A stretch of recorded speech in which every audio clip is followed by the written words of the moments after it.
अच्छा सही है। सेंटेंस स्ट्रक्चर में से कौन सी मिस्टेक, मतलब सेंटेंस स्ट्रक्चर क्या है, ये आप कह रहे हैं। अब देखिए बेटा, सेंटेंस स्ट्रक्चर जो है उसमें क्या आ सकता है, इसमें आपको ये भी दे सकते हैं, टाइप ऑफ सेंटेंस पूछ सकते हैं on the basis of structure के हिसाब से कि ये सिंपल सेंटेंस है, कंपाउंड है या कॉम्प्लेक्स सेंटेंस, या उसमें आपको पार्ट्स ऑफ स्पीच का दे देंगे। ठीक है, ये अंडरलाइन वर्ड है, ये नाउन है, प्रोनाउन है, एडवर्ब है या क्या है, ये सारे हमने पार्ट्स ऑफ स्पीच में आपको बता दिया है। अब जो कुछ टेक्निकल जो है चीजें हैं मैं आपको बता रहा हूँ यहाँ पर, बहुत ज्यादा इंपॉर्टेंट है, इस पर आप फोकस करें। सिंपल चीज आपको पता है कि नाउन क्या है, प्रोनाउन क्या है, एडवर्ब क्या है, एडजेक्टिव क्या है। अब टेक्निक के हिसाब से किस तरह आएंगे, देखिए पहले तो हम समझ लेते हैं कि ये सेंटेंस का स्ट्रक्चर क्या है, ये जो टाइप ऑफ सेंटेंसेस जो हैं वो क्या है। पहले इसको सिंपल समझें, on the basis of structure के लिहाज से सेंटेंस के जो टाइप्स हैं मेनली 4 हैं, 5 भी हैं, लेकिन यहाँ पे जो मैट्रिक कैटेगरी तक हम 3 टाइप पढ़ते हैं। ठीक है बेटा, सबसे पहले जो फर्स्ट जो टाइप है उसको बोलते हैं सिंपल सेंटेंस। ठीक है बेटा, सिंपल सेंटेंस। अगर एक सब्जेक्ट आपके पास है, सेंटेंस के अंदर एक वर्ब है, तो आपका जो सेंटेंस क्या कहलाएगा, या सिंपल सेंटेंस कहलाएगा। For example, I am teaching, मैं पढ़ा रहा हूं, ये एक सिंपल सेंटेंस, सब्जेक्ट और आपका वर्ब है, उसमें कंप्लीट सेंस भी मौजूद है हमारे पास। ठीक है बेटा, तो ये हमारे पास क्या है, सिंपल सेंटेंस। तो ये जो कहलाता है ना पूरा सेंटेंस, ये हमें क्लॉज कहलाता है। क्या कहलाता है बेटा, क्लॉज। तो ये हो गया जिससे मीनिंग निकल रही है, दूसरी किसी भी चीज की जरूरत नहीं है, तो इसका मतलब ये जो इंडिपेंडेंट क्लॉज है, इंडिपेंडेंट क्लॉज। ठीक है, पूरी सेंटेंस की एक मीनिंग है, एक सब्जेक्ट एक वर्ब है, इंडिपेंडेंट क्लॉज हमारे पास है, इसको हम कहेंगे एक सिंपल सेंटेंस, एक वर्ब और एक सब्जेक्ट इसमें दिया हुआ है। दूसरा जो सेंटेंस हमारे पास आता है वो है कंपाउंड सेंटेंस। क्या आता है बेटा, कंपाउंड सेंटेंस। अब कंपाउंड सेंटेंस का क्या मतलब है कि दो वर्ब हैं, दो सब्जेक्ट हैं, तीन वर्ब हैं या तीन सब्जेक्ट हैं, और तीनों को आप अलग अलग करके लिखेंगे तब भी वो सेंटेंस बन सकते हैं, उसको हम कहते हैं ये कंपाउंड सेंटेंस है। ठीक है, इसमें कितने क्लॉज होंगे, 2 और मोर इंडिपेंडेंट क्लॉज। इस तरह मैंने लिखा है यहाँ पर, डिपेंडेंट इंडिपेंडेंट, इंडिपेंडेंट क्लॉज। ठीक है बेटा, ये इंडिपेंडेंट एक क्लोज, एक सेंटेंस है सिंपल। सिंपल सेंटेंस जो कि एक इंडिपेंडेंट क्लोज है। अब जो कंपाउंड सेंटेंस होगा उसमें दो ऐसे होंगे, जैसे आई एम और teaching and my brother is playing, तो मैं आई एम टीचिंग एक सेंटेंस है, माय ब्रदर इज प्लेइंग भी एक सेंटेंस, दोनों को कंबाइन किया तो ये क्या बन गया, कंपाउंड सेंटेंस बन गया। अब कंपाउंड सेंटेंस हमें क्या याद रखना है, इसके बीच में एक कंजक्शन यूज होते हैं। क्या यूज होता है, कंजक्शन। एंड है, जैसे मैं कहूँ कि नॉर है, बट है, और है, येट है, या सो, इस तरह से। तो इसमें आप ट्रिक याद रखें, एक सेंटेंस आता है हमारे पास, फैन वॉइस। क्या आता है, fan voice, fan voice. F का मतलब हमारे पास होता है फॉर। अगर दो सेंटेंस के दरमियान फोर आ जाए, जैसे आई एम प्लेइंग एंड इस तरह से फोर आ जाए बीच में, तो आपका कंपाउंड सेंटेंस होगा। ए जो क्या है, एंड आ जाए सेंटेंस के दरमियान, दो सेंटेंस है, दो सब्जेक्ट है, दो वर्ब है, उसके बीच में एंड आ जाए तो आपका क्या हो जाएगा, कंपाउंड है। एंड का मतलब है कि नॉर आ जाए। बी का मतलब क्या होता है कि इसमें क्या आ जाए, बट आ जाए सेंटेंस के अंदर, और आ जाए, या येट आ जाए बीच में, या हमारे पास क्या आ जाए, सो आ जाए। आई am teaching but my brother is playing. ठीक है बेटा, तो अब वर्ब आपके पास दो हो गए, प्लेइंग हो गया, दूसरा क्या है, टीचिंग हो गया। बीच में क्या आ रहा है, बट, तो बट इसमें मौजूद है, ये रहा, तो ये कंपाउंड सेंटेंस। ये वाले अगर वर्ड आपके बीच में आ रहे हैं सेंटेंस के, compound sentence.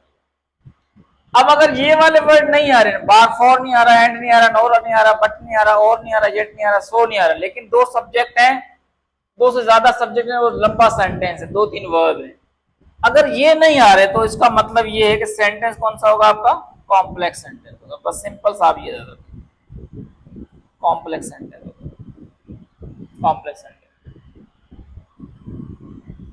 For example, I am teaching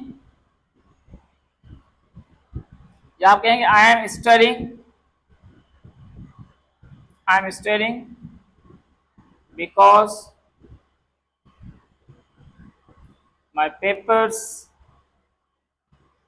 are near, for example कैसे लिख दिया। अब देखो बिकॉज आ गया बीच में, इसका मतलब जब ये कंपाउंड नहीं होगा, अभी क्या होगा, ये कॉम्प्लेक्स सेंटेंस, ठीक है। जिसमें वैन आ जाए, वाइल आ जाए, इस तरह के जुमले जो भी जितने भी आते हैं वो कॉम्प्लेक्स कहलाता है। सिर्फ आप याद रखें, एक वर्ब एक सब्जेक्ट है, सेंस निकल रहा है पूरा, कोई जरूरत नहीं दूसरी, तो सिंपल ये वाले वर्ड लेटर वर्ड दिए हुए हों, फैंस बॉयल करके हमें लिखा है, जो याद करने के लिए आसानी होती है, तो वो कंपाउंड है। अगर ये नहीं है तो वो क्या रह जाएगा हमारे पास, वो रह जाएगा ये कॉम्प्लेक्स सेंटेंस हमारे पास है। क्लियर हो गया। उसके बाद देखेंगे जो वर्ब हमारे पास है, मेन वर्ब तो आप समझते हैं, डिफरेंट फॉर्म इसकी हमारे, first form, second form, third form है, आईएनजी फॉर्म। अब थर्ड फॉर्म में और आईएनजी फॉर्म में थोड़ा ख्याल करना है हमें। थर्ड फॉर्म और आईएनजी फॉर्म जो होती है वो लाजमी नहीं है कि वर्ब हो, आपका मेन वर्ब हो। आपकी जो आईएनजी फॉर्म है सेंटेंस में, ये आपके एडजेक्टिव के तौर पे यूज हो सकती है। ये एडजेक्टिव के तौर पर कैसे देखें, बताता हूं मैं। I have broken a chair, I have broken a chair, याद रखें सेंटेंस, ब्रोकन आर्टिकल उसके बाद आ रहा है, नाउन उसके बाद आ रहा है, ठीक है। तो यहां पे जो ब्रोकन आपके पास है वो क्या है, मेन वर्ब है, चलो रहा है। लेकिन अगर ये ब्रोकन है, उससे पहले यहां पर आर्टिकल आ जाए, for example I have put a broken chair in the room, chair in the room. अब क्या करेंगे आप, जो ब्रोकन आपका यहां पर है ये आपका मेन वर्ब नहीं है, मेन वर्ब का पुट है। तो अब ब्रोकन चेयर जो है, ये ब्रोकन हमारे पास जो है वही क्या हो जाएगा, एडजेक्टिव हो जाएगा, याद रखेंगे आप ये इस तरह ज्यादा। तो अगर थर्ड फॉर्म के साथ आपका आर्टिकल लगा हुआ पहले, तो वो आपका एडजेक्टिव होगा, उसके बाद डायरेक्ट नाउन आ रहा है, देखो विदाउट आर्टिकल नाउन आ रहा है। इसमें देखो आर्टिकल आ रहा था और इसमें मेन वर्ब नहीं है, मेन वर्ब भी आ गया, आगे आर्टिकल आ रहा है। ब्रोकन से पहले आर्टिकल आ रहा है, ए आए या एन आए या द आ जाए, तब जो थर्ड फॉर्म आपकी होगी वो एडजेक्टिव हो जाएगी, याद रखना है आपने। तो थर्ड फॉर्म से भी क्वेश्चन आ सकता है कि ये मेन वर्ब है या एडजेक्टिव है, तो आपने इस तरह याद रखना है। थर्ड फॉर्म एडजेक्टिव के तौर पे यूज होती है, लेकिन अगर थर्ड फॉर्म से पहले यहाँ पर क्या दिया हुआ आपके पास, आर्टिकल दिया हुआ या उसके बाद नाउन दिया हुआ, वह सिंगुलर होगा होता है, ठीक है। अगर मैं लिखता ब्रोकन तो चेयर्स लिखता, तो फिर आ नहीं लिखता, तभी वो टूटी हुई कुर्सियां कहलाती, तब वहां पर भी वो आपका क्या हो जाता है, एडजेक्टिव हो जाता है, क्योंकि इसमें मेन वर्ब दूसरा मौजूद है। क्लियर हो गया। उसके बाद देखें आप आईएनजी फॉर्म पे थोड़ा गौर किया करें। वर्ब की जो आईएनजी फॉर्म आपके पास मौजूद है वो आपका नाउन भी हो सकता है और ये एडजेक्टिव भी हो सकता है, नाउन भी हो सकता है और एडजेक्टिव भी, दोनों हो सकते हैं, नाउन भी हो सकता है और एडजेक्टिव भी हो सकते हैं आईएनजी फॉर्म। इसको हम कहते हैं जैरेंड कहते हैं, दोनों क्या कहते हैं, जैरेंड कहते हैं दोनों मिला। जैरेंड नाउन होगा तब भी जैरेंड होगा, एडजेक्टिव तब भी जैरेंड, आईएनजी फॉर्म होगी जैसे। अब वर्ब की जो आईएनजी फॉर्म है वो नाउन के साथ किस तरह है। अब अगर आईएनजी फॉर्म आपका सब्जेक्ट है या ऑब्जेक्ट है, दोनों में से कोई एक है, तो आपका जो है वर्ब की आईएनजी फॉर्म जो आपका वो नाउन होगा। फॉर एग्जांपल सेंटेंस हमारे पास है, seeing is believing, seeing is believing, देखना यकीन करना। तो सीइंग जो है देखना हमारे पास क्या है, सब्जेक्ट के तौर पर यूज हुआ है, बिलीविंग जो हमारा क्या है दोबारा ऑब्जेक्ट के तौर पर यूज हुआ है, ठीक है, हो गया। फॉर एग्जाम्पल मैं कहूं speaking is an art, speaking is an art. अब स्पीकिंग जो है वो आर्ट है, स्पीकिंग जो सब्जेक्ट है इसलिए ये क्या हो गया, नाउन, ये भी नाउन हो गया, ये भी नाउन हो गया, आईएनजी फॉर्म नाउन हो गया। इस तरह मैं कहूं कि आई लाइक डांसिंग। अब डांसिंग क्या है, यहां पर ऑब्जेक्ट है, तो जब ING form as object use कर रहे हैं आप, ठीक है, लाइक मेन वर्ब होगा, उसके बाद आईएनजी फॉर्म ये ऑब्जेक्ट है, तब भी ये नाउन होगा। तो आईएनजी फॉर्म आपकी जब ऑब्जेक्ट हो तब भी नाउन, सब्जेक्ट हो तब भी नाउन, और दोनों केस में जैरेंड भी है ये, ठीक है। अब आईएनजी फॉर्म एडजेक्टिव किस तरह है, अब अगर आईएनजी फॉर्म मौजूद है उसके बाद नाउन आ जाए, आईएनजी फॉर्म के साथ क्या आ जाए हमारे पास, नाउन आ जाए, तो वो क्या कहलाएगा, फिर एडजेक्टिव कहलाएगा। For example swimming pool. अब देखो स्विमिंग जो है हमारे पास आईएनजी वर्ब है, स्विमिंग, ही इज स्विमिंग, उसमें मेन वर्ब है swimming pool, he is swimming in the swimming pool. अब क्या है, पहले वाला जो स्विमिंग है वो मेन वर्ब है, स्विमिंग पूल के अंदर जो स्विमिंग है वो क्या है, आपका एडजेक्टिव है, क्योंकि इसके बाद नाउन आ रहा है। क्या पहचान होती है एडजेक्टिव के, एडजेक्टिव आता है उसकी पहचान ये होती है कि उसके बाद नाउन होता है, इसको पहचानना इजी है। अगर आप नाउन को समझ गए तो आर्टिकल को समझ, एडजेक्टिव समझ जाएंगे। और मोस्ट ऑफ द केसेस में क्या होता है कि यहाँ पर आर्टिकल दिया होता है पहले, ए एन या द, तो आपका ये नाउन के लिए दिया होता है, इसके लिए नहीं होता। जब भी एडजेक्टिव होगा तब आर्टिकल नहीं होगा, लेकिन एडजेक्टिव के बाद नाउन होगा ना, तब उसमें ए एन और द दिया होगा। सिर्फ ये सब आर्टिकल में आएगा, एडजेक्टिव में आएगा, सिर्फ पॉसेसिव में नहीं आएगा। पॉसेसिव एडजेक्टिव जो हमारे पास होंगे, for example my, our, your, her, their, his या इट्स, इससे पहले ए नहीं आएगा, एन नहीं आएगा और द भी नहीं आएगा, ये आपने याद रखना, ठीक है। और ये जो वर्ड है my, our, your, her, their, his, its, ये कभी भी सेंटेंस के लास्ट में नहीं आएंगे, ठीक है। अब इससे जो मिलते जुलते दूसरे वर्ड भी हमारे पास मौजूद है, इससे मिलते जुलते क्या है, दूसरे वर्ड भी हमारे पास मौजूद है, आप इसको समझें वो किस तरह है। अब अगर इसके साथ जो वर्ड हमारे, ये लिख लिया होगा, अब ये जो इसके साथ जो वर्ड हमारे पास मौजूद हैं,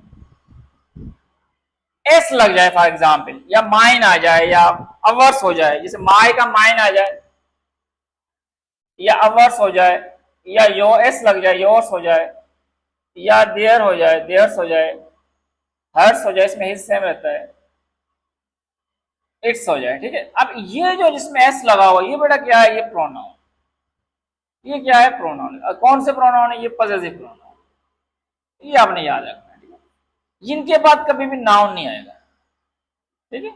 माय बुक नहीं आएगा, माय बुक होगा, माय होगा तो फिर इसके साथ नाउन आएगा, ये एडजेक्टिव, इनके साथ आर्टिकल नहीं आएगा, पहले दूसरे एडजेक्टिव इनके साथ आर्टिकल आएगा अगर वो सिंगुलर नाउन के साथ पेज है। क्लियर है कॉन्सेप्ट आपका। तो आपने ये भी याद रखना है कि मिलते जुलते हमारे पास एडजेक्टिव वगैरह होते हैं, तो आपने याद रखना है ये स्विमिंग पूल जो है हमारे पास एडजेक्टिव है, क्योंकि पूल हमारे पास क्या है, नाउन है। इसी तरह रनिंग शूज है हमारे पास, अब रनिंग शूज जो है वो भी हमारे पास क्या है, ये एडजेक्टिव, रनिंग शूज क्या है हमारे पास, एडजेक्टिव, क्योंकि शूज जो हमारे पास जो है नाउन है। क्लियर हो गया आपको, इस तरह आपने याद रखना। दूसरा क्या आ सकता है इसमें, ये हो गया, लिख लिया तस्वीर लेगी, देख लेना वीडियो, ठीक है, ये भी हो जाएगा। अब दूसरा जो इसमें आ सकता है वो रिफ्लेक्सिव प्रोनाउन और एम्फेटिक प्रोनाउन, दोनों में से आ सकता है, रिफ्लेक्सिव और एम्फेटिक। अब रिफ्लेक्सिव और एम्फेटिक किस तरह है, अब रिफ्लेक्सिव प्रोनाउन वर्सेस हम क्या लिख रहे हैं, एम्फेटिक प्रोनाउन, ये दोनों प्रोनाउन है, लेकिन इसमें पोजीशन जो है सेंटेंस में उससे डिफरेंस आता है।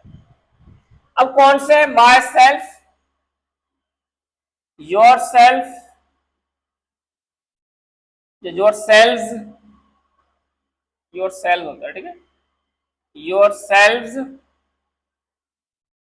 अवर जो है सेल्व जो ज्यादा है उसमें भी यस लगे, selves, himself, herself, itself, themselves, ठीक है बेटा। अब ये दोनों में रिफ्लेक्सिव भी है, एम्फेटिक भी, पता कैसे चलेगा रिफ्लेक्सिव एम्फेटिक, ये आपने याद रखना। देखिए बेटा वर्ब जो है ना, मेन वर्ब, अगर मेन वर्ब के बाद सेल्फ आ रहा हो, मेन वर्ब के बाद आ रहा हो, मेन वर्ब के बाद सेल्फ या सेल्व्स आ रहा हो, मेन वर्ब कौन सा, जैसे गो, कम, इसके बाद आ रहा हो, तब आपका जो ये जो है वो रिफ्लेक्सिव है, क्या ये, रिफ्लेक्सिव है। लेकिन अगर वर्ब जो है, मेन वर्ब जो हमारे पास है, उससे पहले अगर सेल्फ आ रहा हो, तब ये क्या है, एम्फेटिक प्रोनाउन, एम्फेटिक। क्लियर हो गया। I will go market my self, ठीक है बेटा। अब ये देखो गो के बाद आ रहा है माई सेल्फ, तो ये क्या है, रिफ्लेक्सिव है। लेकिन मैं ये लिखूं आई माई सेल्फ डिड दिस, मैंने खुद ऐसा किया। डिड मेन वर्ब है, मेन वर्ब से पहले आ गया तब ये क्या है, तब ये एम्फेटिक प्रोनाउन। मेन वर्ब के बाद आएगा सेल्फ तो रिफ्लेक्सिव होगा, उससे पहले आएगा तो फिर ये क्या हो जाएगा, एम्फेटिक प्रोनाउन हो जाएगा। क्लियर हो रहा है आपको? ये बड़ा इंपॉर्टेंट टॉपिक है, ये भी आपने याद रखना है। उसके बाद जो एड की एड होगी वो आपकी होगी WH के अंदर। और WH भी आपको पहचान आनी चाहिए, WH किस तरह से। अब देखिए बेटा जो WH का जो सीन है वो किस तरह है कि WH जो आपके पास है, कुछ उसमें से एडवर्ब है, कुछ आपके उसमें से वी कैन से प्रोनाउन है, कुछ जो है वो एडजेक्टिव, कुछ जो है दोनों है। तो आपने समझना है कि दोनों कब है और कौन से हैं। अब देखिए मैडम एडवर्ब कब होगा, जब आपके पास वैन आ जाए। कब? टाइम का पूछ रहा हो, वैन। आपको पूछ रहा है वेयर, क्या पूछ रहा है आपको, वैन पूछ रहा है, वेयर पूछ रहा है, रीजन पूछ रहा हो, और मैनर पूछ रहा हो, हाउ। बड़ा वैन हो, वेयर हो, वाई हो और हाउ, ये एडवर्ब। आपने याद रखना, अगर इनके साथ डैश लगी हुई पूछा ये क्या है तो आपने याद रखना, these adverb, when, where, why, how, these are adverbs. ठीक है बेटा, क्लियर हो रहा है आपको, नहीं हो रहा? अगर what, who, whom, whose, which आ जाए, क्या आ जाए बेटा, व्हाट, हु, whom, whose और which आ जाए, और इनके बाद क्या आ जाए, वर्ब आ जाए। वर्ब भी आ सकता है और हेल्पिंग वर्ब भी, इनके डायरेक्ट बाद आ जाए। What are you doing, who is there, whom are you calling, whose is this pen, who is this pen, which is the way, इस तरह से आ जाए, हेल्पिंग वर्ब आ जाए या मैन वर्ब आ जाए, तब ये क्या होंगे, तब ये प्रोनाउन। तब क्या होंगे बेटा, ये प्रोनाउन।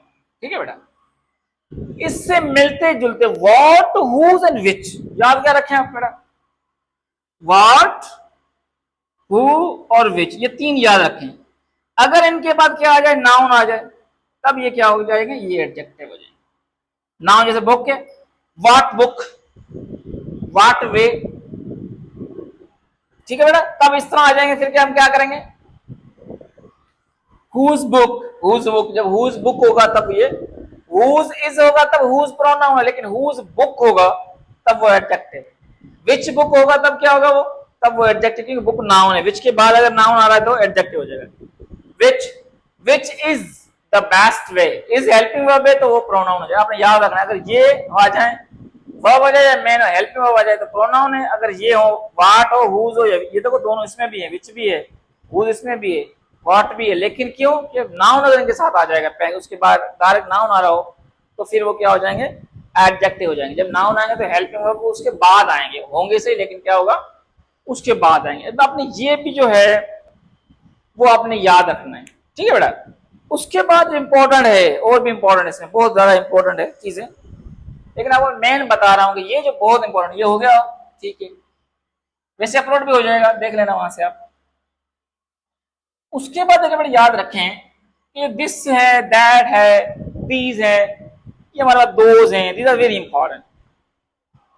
इसके भी सवाल आ सकता है। अब देखें, अगर हमारे पास दिस आ जाए, दैट आ जाए, दीज लिखा हुआ हो और दोज लिखा हुआ है, समझ रहे हैं आप, और इसके बाद क्या है हमारे पास, हेल्पिंग वर्ब आ जाए या मैन वर्ब आ जाए, रूल सेम है। This is, that was, these are, whose, those were, इस तरह से आ जाए, हेल्पिंग वर्ब है सबके साथ। अब इस केस में ये क्या हो गया बेटा, अभी मैंने बताया वहां पर क्या होगा, ये प्रोनाउन होंगे, प्रोनाउन। ठीक है, ये प्रोनाउन है, डेमोस्ट्रेटिव। कौन सा बेटा, डेमोस्ट्रेटिव, इशारा करना, डेमोस्ट्रेटिव प्रोनाउन। लेकिन अगर दिस हमारे पास है, दैट दिया हुआ है, दीज दिया हुआ है हमारे पास, तो दोज दिया हुआ है। ठीक है बेटा, इसके डायरेक्ट बाद क्या आ रहा है, नाउन आ रहा है। For example this book, that cat, these chairs and those buildings, सारे हमने क्या होता है, नाउन बताए। अब अगर नाउन आ जाए तब ये सारे क्या हो जाएंगे हमारे पास, एडजेक्टिव हो जाएंगे। कौन से एडजेक्टिव हो जाएंगे, डेमोस्ट्रेटिव। तो डेमोस्ट्रेटिव एडजेक्टिव भी है और डेमोस्ट्रेटिव क्या है हमारे पास, प्रोनाउन भी मौजूद है। अगर दिस, दैट और दीज, दोज के बाद नाउन आ जाए तब वो एडजेक्टिव है। अगर हमारे पास वहां पर प्रोनाउन, वो हेल्पिंग वर्ब आ रहा है या मैन वर्ब आ रहा है, तब वहां पर क्या होगी, वो वो हमारे पास कहलाएंगे प्रोनाउन है। This is also very important. उसके बाद जो मेन पॉइंट जो है, इसको हम क्लोज करते हैं, बहुत ज्यादा हो जाएगा। उसके बाद ये प्रीपोजिशन और एडवर्ब, इसमें भी एरर हो सकती है। प्रीपोजिशन और एडवर्ब में जो है बेहतरीन किस्म की जो सेंटेंस एरर हो सकती है। अब याद क्या रखना है, सेम वर्ड होंगे आपके पास, एडवर्ब, प्रीपोजिशन, वर्ड सेम होंगे, प्रीपोजिशन कब है और एडवर्ब कब है, ये देखना जरूरी है, इसकी भी एरर आ सकती है। अब बेटा याद रखें आप, अब अगर वर्ब आ जाए और वर्ब के बाद आपका क्या आ रहा है, प्रीपोजिशन वर्ड आ रहा है, फॉर इन आ रहा है, ऑन आ रहा है, दैट, इस तरह से आ रहा है। फॉर एग्जाम्पल सेंटेंस है कम इन, क्या है, कम इन। दूसरा हमारे पास सेंटेंस है the cat is in the box. ठीक है बेटा, इन क्या है और यहां पर इन क्या है, इसको देखना है। अब देखें बेटा, अगर इनके बाद क्या आ रहा हो, अगर नाउन मौजूद है, देखो इन द बॉक्स क्या है, बॉक्स हमारे पास नाउन है। अब अगर नाउन मौजूद हो तो हमारे पास इन क्या होगा, तब हमारे पास ये प्रीपोजिशन होगा। और कुछ भी नहीं है, डायरेक्ट वर्ब के बाद दिया हुआ है इन, उसके आगे कुछ नहीं लिखा हुआ, ठीक है, उसके आगे नाउन नहीं है, तो हमारे पास इन क्या हो गया, इन एडवर्ब हो गया। तो इन जो हमारा प्रीपोजिशन भी है, इन हमारे पास एडवर्ब भी है, इसी आपने याद, कम इन की बात कर रहा हूं, ठीक है बेटा। डाउन है हमारे पास, क्या है सर, डाउन। अब एडवर्ब होगा तब ऐसे होगा, सिट डाउन, बैठ जाओ, तो डाउन हमारे पास क्या एडवर्ब है। लेकिन मैं अगर ऐसे लिखूं, ही, या मैं लिखूं the gas walked down the street, down the street, street क्या है, नाउन है, तब ये क्या हो गया, प्रीपोजिशन। याद रखना है, नाउन होगा तो प्रीपोजिशन होगा, नाउन नहीं है तो फिर वो क्या हो जाएगा हमारे पास, एडवर्ब हो जाएगा। जैसे हमारे पास से वी कैन से आउट है, हमारा वर्ड है गेट आउट, गेट आउट, यहां पर आउट क्या है, एडवर्ब है, लेकिन मैं लिखूं यहां पर we came out of the home या हाउस, नाउन आ गया, आउट क्या है, प्रीपोजिशन। याद रखें, एडवर्ब कब होगा, जब आपके पास जो प्रीपोजिशन ऑन वगैरह है। फॉर एग्जाम्पल मैं लिखूं please turn the fan, last में ऑन आ गया, देखो, तब यहां पर ऑन क्या है, एडवर्ब है, क्योंकि उसके बाद नाउन नहीं आ रहा, इसके बाद क्या आया, नाउन नहीं आ रहा। लेकिन यहां पर लिखा हुआ the book is on the table, अब यहां पर क्या है, ऑन, प्रीपोजिशन। ये भी आपने याद रखना, दीज वर वेरी इंपॉर्टेंट, ठीक है बेटा। तो जो मैंने अभी सेंटेंस हमने यहाँ पर डिस्कस किए हैं, वेरी वीकेंड आपके मस्ट वॉच है। जैसे आज हम मस्ट वॉच पढ़ रहे हैं, तो ये जो चीजें हैं ये आप याद रखें, इसमें 2 या 3 सवाल आपके बन सकते हैं इस तरह से। दूसरे आपको पास इस वजह से पता है कौन कौन से हैं, क्वालिटी है तो एडजेक्टिव है, टाइम है तो एडवर्ब है, प्लेस है तो एडवर्ब है, अब वो पूछ रहा है क्यों तो एडवर्ब है, हाउ पूछ रहा है तो हमारा एडवर्ब है। प्रोनाउन आपने सारे पढ़े हुए हैं, नाउन आपको पता है, वर्ब आपको पता हो गया, एडजेक्टिव हो गया, कंजक्शन कौन से होते हैं, जैसे एंड है, बट है, जो सेंटेंस को मिलाते हैं आपस में कंजक्शन होते हैं। इंटरजेक्शन कौन से होते हैं, जिसके साथ ये लगा होता है, जैसे अलास, इंटरजेक्शन है, ओ, ये इंटरजेक्शन, इसके साथ ये सिंबल, इमोशन की जो सिंबल्स होती हैं वो सारे क्या होते हैं, इंटरजेक्शन। कंजक्शन मैंने बता दी, नाउन मैंने बता दिए, प्रोनाउन हो गया, एडजेक्टिव का मतलब होता है क्वालिटी, क्वांटिटी या क्वालिटी, कितना है और कौन सा है, किस टाइप का है। ठीक है बेटा, क्लियर हो गया, थक गए हैं, कोई मसला नहीं, ठीक है। इसको आप 2-3 बार देखेंगे तो आप जो आपके जो टेस्ट है वहां तक आते आते इसकी आपकी अच्छी प्रैक्टिस हो जाएगी। तो आप ये याद रखें, ये बहुत कंफ्यूजिंग जो थे वर्ड वो हमने लिखे हैं जैसे, और आई होप कि आपको क्लियर हो गया। ठीक है, अभी आप सवाल है तो पूछ सकते हैं, पूछ लें, कोई सवाल हो तो उसको डिस्कस कर लेते हैं।